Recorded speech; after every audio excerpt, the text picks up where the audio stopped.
So does anybody recognize this blue pill? Somewhere. Yes, it's Viagra. And no, you're not in the wrong session.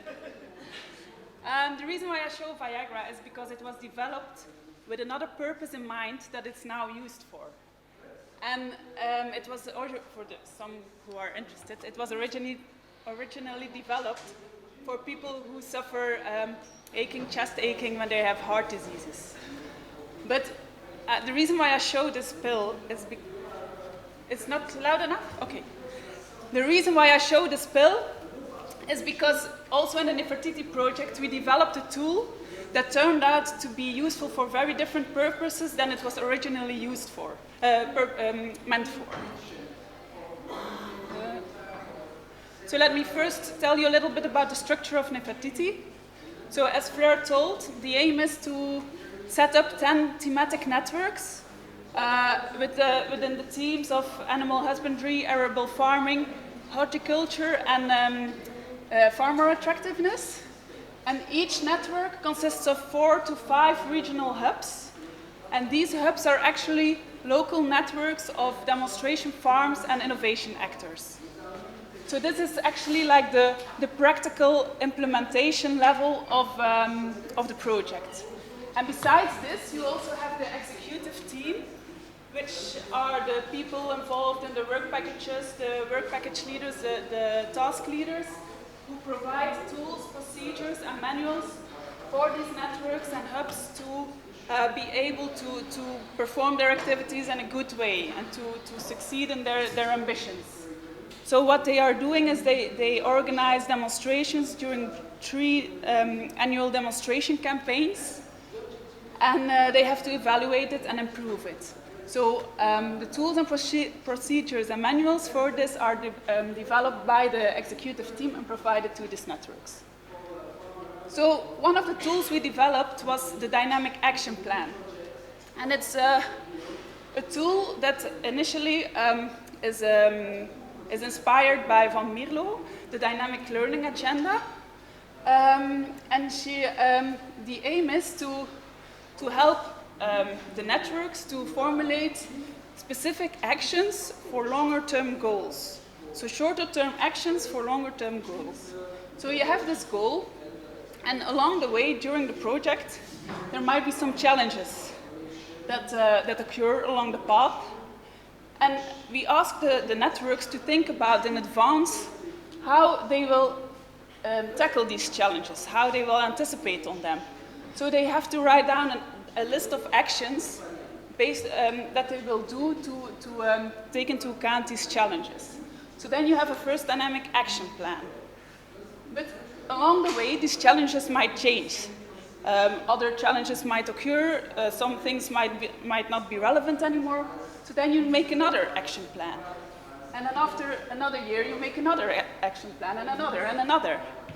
So in this way, you have very focused actions for longer term goals that you want to achieve. And in this way, you can tackle these challenges along the course of the project. So this is also why the word dynamic is in there, because the networks have to reflect on it time and time again. Are these actions still needed? Did we already solve it? Did they tackle the challenges? So they have to reflect on it year and year again. And when we have all these different dynamic action plans, we can have insights in the learning processes of these networks. So to help the networks to develop these dynamic action plans, we developed a dynamic action plan guide. It's a mouthful of words. But what is it? It contains 6 key factors for network development. These are shown here. And we asked so this guide asks to the networks to think about the goals they want to achieve for each of these key factors, the challenges they will meet for each of these key factors, and then the actions they will take to anticipate on these challenges. So for example, for knowledge exchange, it might be that a goal of the network is to use more virtual tools. A challenge then might be that farmers are a little bit reluctant to use such tools. And an action that a network formulates might be then that they use tool X that was used in project Y because the farmers and the farmers really liked it. Or they could make a review of different virtual tools and select together with farmers the best one. So these are some examples of what actions might be. So then in the end you have a list of actions for each of these key factors, and they are summarized in a table where you put the actions, then the challenges that are met, the expected results, but you also give some responsibility to somebody to make sure that the action will be completed. So who is responsible for this task and when will it be performed or finished? So in the end we had, after 1 year, 10 dynamic action plans, one of each network, and we had a bunch of insights in the challenges and needs of these networks.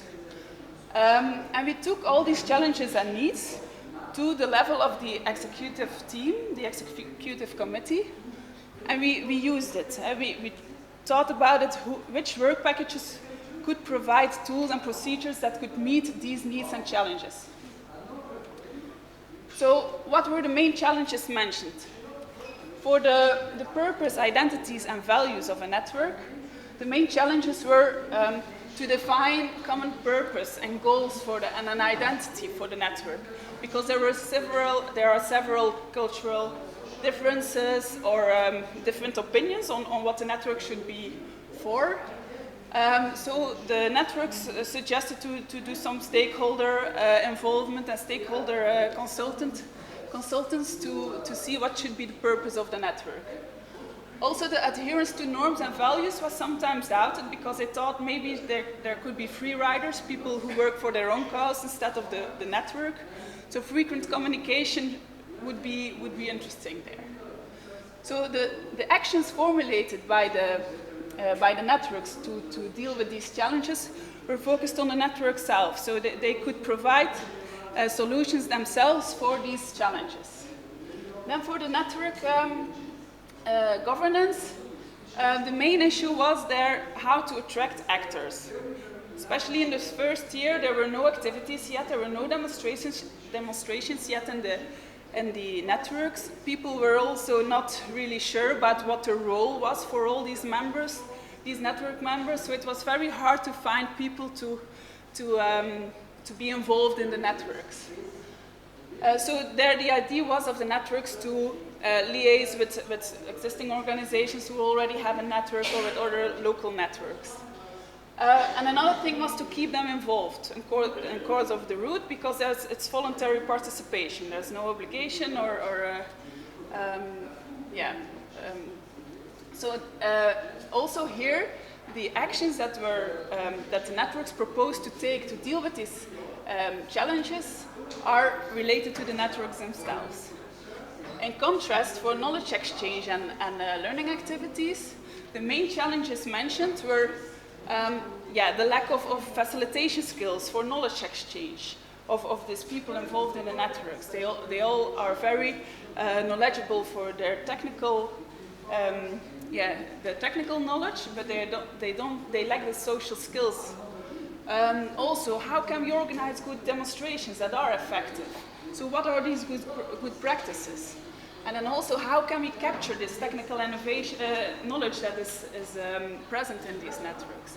And here the networks specifically requested some input from the executive committee. They really asked for tools and procedures and training on how they could enhance this knowledge exchange. Similar for the infrastructure and resources. Limited time and budget, as always, was mentioned as a challenge. Also, how they could exploit the full potential of the network. So there's a lot of human capital present in the network. How can we exploit it? How can we use it? But also the complexity of the project tools that are provided by the executive committee. So there also the networks asked really from the executive committee to take into account this limited budget, to take into account this complexity of tools that they have to use on top of their other work they have to do. So Nefertiti is not their main task. Then for the key factor on monitoring and evaluation, the definition of key performance indicators or other indicators of success, they found it very hard. So they wanted some guidance on this, and also how they could motivate actors to do this monitoring and evaluation, because people think it's something to do on top of it, and they don't really see the use of the monitoring and evaluation sometimes. And also here, the executive committee provided a lot of tools and procedures, training on how to do this monitoring and evaluation. And then the last key factor, maintaining the network after the project ends. Lack of funding, because the project is ended. How will we deal with this? Can we find other funding? But also how to keep the network relevant after the project or during the course of the project. So here also the network said we have to take our own responsibility. That's our responsibility. We have to look for solutions there. So you see here mainly in this bottom 3 key factors, there they really asked input from the executive committee to provide them tools and procedures. So here is the support that was provided to them by the executive committee. We provided guidelines and training on facilitation for knowledge exchange. We provided the good practices for farm demonstrations, of which this document is also one of the examples.